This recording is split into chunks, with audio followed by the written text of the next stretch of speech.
what to do when life feels impossible right now. If you woke up this morning already exhausted, if you've been holding it together on the outside but falling apart on the inside, if you're doing everything right but everything still feels, or life still feels empty, then my message for you is that you're not broken. What you're feeling right now is not a weakness. It's your soul, it's life calling out, screaming out perhaps at you to stop, maybe abandoning yourself. And what I'm about to share may completely change how you move through the hard seasons, not by bypassing the pain, but by using it as your greatest catalyst for your transformation. So stay with me as I go through the message. The truth that no one tells us, or a truth. Here's what they in our life don't tell us. Tell you about why life feels so heavy. It's not because you're not strong enough. It's not because, you're not positive enough. It's not because you haven't manifested hard enough. Life feels sometimes unbearable when you've been living for everyone else's version of you, when you've been performing or pleasing or producing and carrying emotional weights that was never yours to carry. Perhaps you've been so busy being who you think you need to be that you forgot to ask, who am I when no one's watching? That disconnection, that's what perhaps is suffocating you. And here's the truth that will set you free. You can't heal what you keep pretending is fine. Rumi said it perfectly. The wound is the place where the light enters you. This hard season, it's not your breakdown, it's your breakthrough trying to happen. And I find that to be true. Anytime when I felt like I'm having some kind of a breakdown, it's normally not, if I'm willing to look at it, a greater perspective of it, is that perhaps it's not a breakdown, but that a breakthrough is trying to happen for me, not to me. Why do people stay stuck? When I think back to just the beginning of last year, when I lost my mom at the beginning of the year, it was quite this monumental loss that basically just kind of broke me. And those are not words that I would just use lightly and probably not use often or ever. And there were many days where I just felt like I couldn't function. And every time I tried to get up on my feet, metaphorically speaking, I felt like I just fell flat on my face, so to speak. And just like metaphorically, if something knocks you down, like something happens and suddenly you can't walk, you've got to try, and if you want to heal that thing, one of the ways is to try and keep standing up and putting one foot in front of the other and trying to walk again. And that initial process might seem really difficult and challenging. And you have to be willing, if you want to heal, to perhaps start to keep getting up, to keep putting one foot in front of the other, and to keep trying to walk, trying to stand first and then to walk. And soon you'll be able to stand. So I found you'll be able to stand and you'll be able to walk. And then soon you can walk and soon you can run. And before you know it, perhaps soon you can fly. And you can fly perhaps higher than you ever thought you could before all of whatever happened. Because perhaps that experience had made you wiser. If nothing else, you're more experienced. So there's a wisdom that comes with that.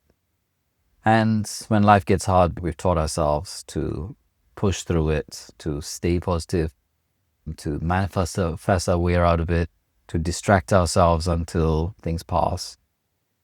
But here's what actually happens when we do that. The pain doesn't leave. It tends to go under the layers, underground. And it shows up as anxiety you can't shake, relationships that drain you, or you get into those, life that looks good on paper but feels empty on the inside. And Robert Frost said, the only way out is through. And I found that sometimes in my yoga practice, and so much of what we experience in our practice, I find it's a metaphor for life as well. Not over it, not around it, through it. To actually walk those terrains. And I find I can't outrun myself. And perhaps the part of you that you've been avoiding, they're the parts that are begging to be seen, to be heard, to be loved, to guide you to your growth, your expansion, your transformation, your evolution. which brings me to the framework that we use in our body of work that perhaps could change everything, or at least has changed everything for many people.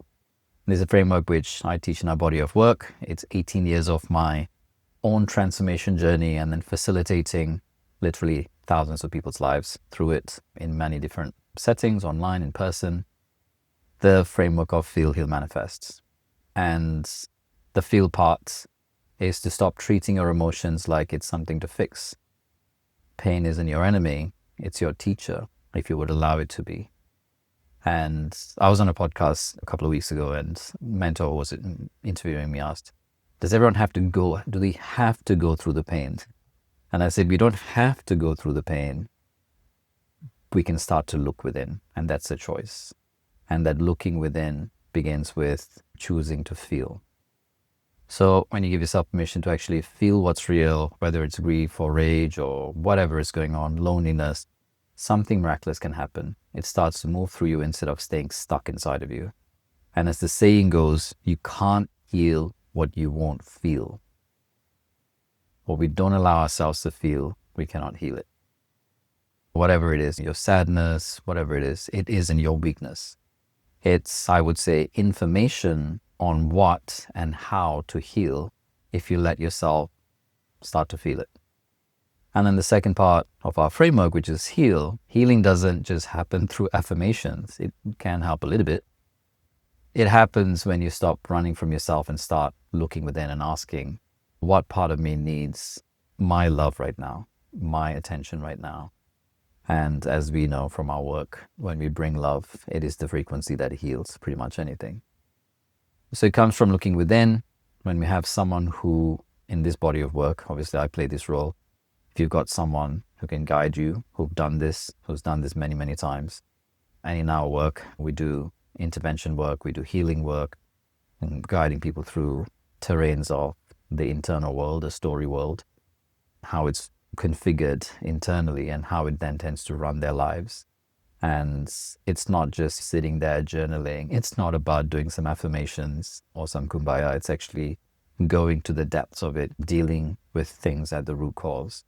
And from that place, when a shift can happen on a very deep place, then it can ripple out into all areas of our lives. And therefore, transformation, healing can happen in a short amount of time. Healing isn't about fixing yourself. It's about coming home to yourself. The version of you that perhaps you've buried under everyone else's expectation or your own, and she or he is still there and they're waiting for you. The manifest part of the framework. Here's what no one tells us about manifestation. You can't call in your next level while carrying the emotional weights of the old layer or the level. So much of the work is actually releasing, clearing, and if you know our body work, the framework, it's the belief work. It's clearing the beliefs that are blocking us from that, which actually is what kind of runs our operating system, which is where we manifest from. So when you release what's been blocking you, whether it's the guilt, the shame, the fear, you don't have to chase anymore. You start to become the magnet. You become magnetic. You become the magnet for the reality that you're calling for. Viktor Frankl said, when we're no longer able to change a situation, we are challenged to change ourselves. 3 simple, practical things from not just the depth of the framework. If you're in your hard season right now, here's what could actually help. So the first is stop before you sprint. When you feel overwhelmed, when your instinct is to do more, take a few deep breaths and start asking yourself some empowering questions, some useful questions. And it can actually start first with you and what you need. So what do I need right now? Sometimes in amidst this kind of what feels like a storm or like a tornado, I find that a lot of times when there's chaos in my life and I'm trying to deal with it, if I step out into the storm, then I get swept away. But my work is always stepping into the center, the eye of the storm, where there is calm and peace. And I can actually connect back to myself. And from this place, I can think much clearer, I've got perspective, and I can actually start to bring solutions to the table. The second part is to ask some questions. What's this season trying to teach me? So if you're in a difficult season, a phase that you're going through, a time that you're going through, what is this trying to teach me? And so often when I've asked this question, it starts to open up my mind to more than just being blinkered by the problem in front of me or what seems like the problem. And the problem then becomes an opportunity. Maybe the situation is teaching you boundaries. Maybe it's teaching you to stop abandoning yourself.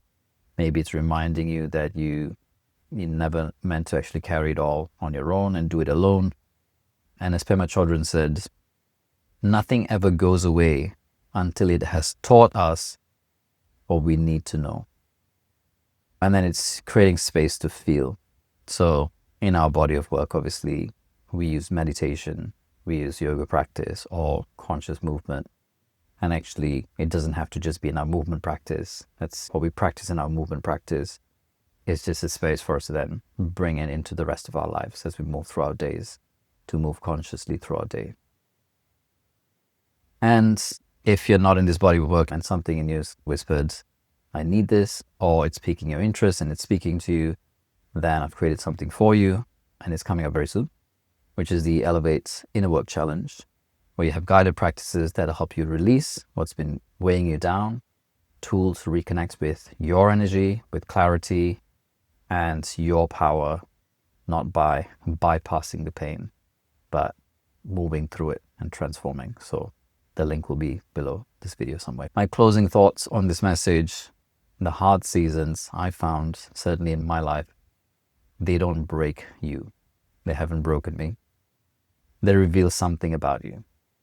And they strip away everything that isn't real or is not needed. And they start to reveal certain truths about who you are, and that you can actually finally rise up to. And it starts to bring forth a version of you that perhaps you've been calling forth or wanting to call forth, or just never knew was there within you. And perhaps you're here to become who you've always meant to be. That's already within you, that potential, that infinite potential. And it's time to bring them out. So your pain, it isn't punishment. It could be your portal for healing and your future you to emerge.